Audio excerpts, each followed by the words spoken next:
Bismillahirrahmanirrahim. Assalamualaikum warahmatullahi wabarakatuh. Alhamdulillah wa syukurillah. Bersyukur kita kepada Allah, Tuhan yang Maha Kuasa. Sampai detik ini kita masih diberikan kesehatan, kekuatan dan juga kelapangan waktu, sehingga kita dapat hadir bersama di sekolah yang kita cintai ini dalam rangka pemenuhan jam kita untuk sebagai guru ASN, P3K maupun guru lainnya. Yang saya hormati Bapak Ibu guru yang berhadir untuk pertemuan kita pada hari ini. Rasanya sudah hampir berjalan 2 minggu kita melaksanakan kegiatan ini. Di pertemuan kali ini kita akan melaksanakan, saya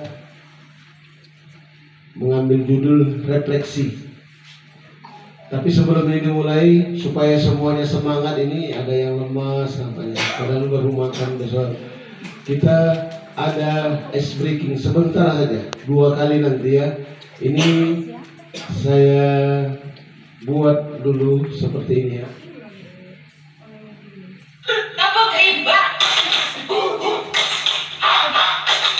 Konsentrasi, tepuk rimba. Hu hu. Ha ha.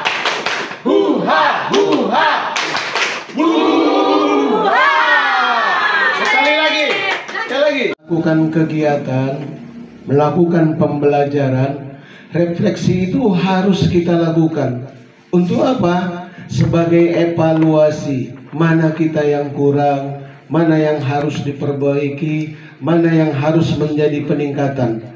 Itu bisa kita laksanakan kalau kita melakukan refleksi. Pada pertemuan kali ini, refleksi ini adalah refleksi saya sekaligus kepada Bapak Ibu, apakah sudah dilakukan. Yang pertama, di tahun ajaran baru kemarin 2024-2025 di bulan Juli, kita sudah melakukan pertemuan, mengadakan rapat. Yang intinya adalah apa program-program kita ke depan. Dari poin-poin program yang akan kita laksanakan itu sudah menjadi catatan bagi kita. Apa yang akan kita laksanakan, itulah yang kita refleksi. Catatannya apa?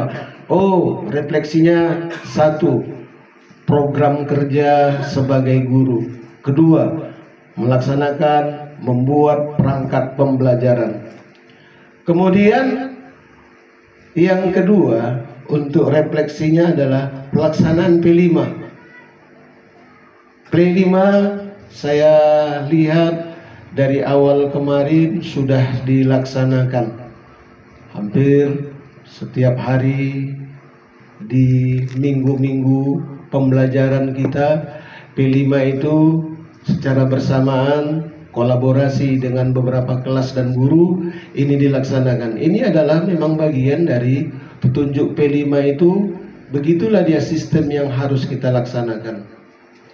Kemudian Bapak Ibu sekalian, dari pelaksanaan pembelajaran yang sudah Bapak Ibu lakukan, perangkat pembelajaran yang Ibu buat itu diberikan waktu. Setelah waktunya sudah cukup, diumumkanlah kepada Bapak Ibu guru, yaitu pelaksanaan supervisi. Supervisi itu ada timnya, kepala sekolah, PKS, ataupun guru senior. Dan ini sudah dilaksanakan. Dalam supervisi tersebut tentu ada catatan-catatan supervisornya. Apa kelebihan Bapak Ibu mengajar di kelas, administrasi apa yang kurang, semua itu ada catatannya. Dari hasil supervisi ini, saya pun disupervisi oleh pengawas. Beberapa hari yang lalu, Ibu pengawas kita, Ibu Heni, datang ke sekolah kita ini mensupervisi saya. Pak, bagaimana pelaksanaan supervisi yang sudah dilakukan? Saya tunjukkan administrasinya, ini Bu sudah dilakukan. Diperiksanya, kemudian sudah benar yang dilakukan. Tinggal lagi yang belum dilaksanakan adalah pembinaan kepada kekurangan-kekurangan Bapak Ibu yang sudah disupervisi tersebut. Apa kekurangannya dari guru-guru tersebut? Ada kesimpulannya. Itulah nanti yang akan dilakukan. Jadi setiap supervisi Bapak Ibu, guru, senior PKS ataupun Bapak Kepala Sekolah yang mau supervisi itu tentu punya catatan tentang pelaksanaan supervisi tersebut. Kemudian refleksi yang berikutnya adalah pemenuhan jam kerja. Kita sudah diinstruksikan bahwasanya untuk memenuhi jam kerja kita adalah dengan melakukan pertemuan, rapat, pengayaan, apapun namanya, pelatihan, baik itu IT, administrasi dan lainnya, itu dilakukan setelah jam mengajar atau proses belajar mengajar itu selesai. Dan alhamdulillah untuk pelaksanaan pemenuhan jam ini sudah kita laksanakan setiap harinya. Senin sampai Kamis sudah ada waktunya, Jumat sampai Sabtu juga sudah waktunya. Dan ini bukanlah untuk menambah-nambah pekerjaan, tetapi ini adalah bagian dari tugas pokok fungsi kita sebagai guru yang memang sudah kita pilih profesi ini. Jadi kita harus laksanakan. Jangan ini tidak kita laksanakan. Kenapa? Sebentar lagi ini akan ada pemantauan langsung dari dinas dengan Zoom. Apakah betul pemenuhan jam kerja kita ini kita laksanakan, realitanya betul enggak? Apa hanya sekedar laporan? Jadi kepada Bapak Ibu, jangan pernah mengeluh bahwasanya nambah jam waktu ini aja ini. Tidak, ini adalah bagian dari tugas pokok fungsi kita sebagai guru.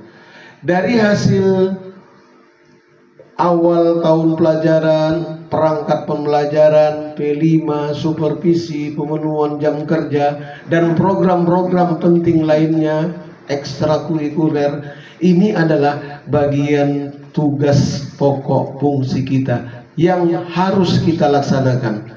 Makanya ada pembagian jamnya, ada piket untuk menyambut siswa kita yang dikenal dengan 5S, ada piket kebersihan, ada kita gotong royong, ada senam pagi, ada makan bersama, sarapan pagi bersama seluruh guru-guru dan juga seluruh peserta didik kita. Ini adalah bagian pembelajaran yang rutin kita laksanakan semuanya. Jadi kepada Bapak Ibu, informasi-informasi, kemudian juga tugas-tugas yang telah diberikan kepada kita, ini semua adalah bagian tugas kita yang harus kita laksanakan, dan ini ada pertanggungjawabannya, baik nanti dalam bentuk pertanggungjawaban kepada kepala sekolah, atau juga nanti pertanggungjawabannya melalui berkas administrasi dan bukti-bukti dukungnya kepada dinas pendidikan kita. Yang jelas semua yang diperintahkan kepada kita, mari kita laksanakan dengan sebaik-baiknya, karena ini adalah bagian dari tugas kita. Jangan kita lalai, jangan kita lengah sehingga ada yang terlalaikan. Dan setiap kita pertemuan pemenuhan jam ini ada refleksi kita. Apa dalam bentuk apa? Refleksinya yang Ibu setiap hari Senin Ibu laporkan? Jurnal. Nah, ini dia. Jadi jurnal itu adalah bagian dari pelaporan secara administrasi. Bapak Ibu yang saya hormati, tidak banyak yang saya sampaikan. Mudah-mudahan refleksi kita dari awal ini memotivasi Bapak Ibu sekalian untuk juga melakukan refleksi dan umpan balik, baik kepada teman sejawat maupun kepada yang lainnya yang memang masuk dalam kategori umpan balik di dalam refleksi tersebut. Baik Bapak Ibu, untuk materi ini Ini sekaligus saya untuk pemenuhan jam kerja saya juga dan untuk tugas-tugas saya yang harus saya laksanakan. Jadi terima kasih untuk kegiatan refleksi ini, mudah-mudahan bermanfaat dan yang paling penting dapat kita realisasikan semua tugas pokok fungsi kita. Terima kasih, mohon maaf bila ada kekurangan. Billahi taufiq wal hidayah. Assalamualaikum warahmatullahi wabarakatuh.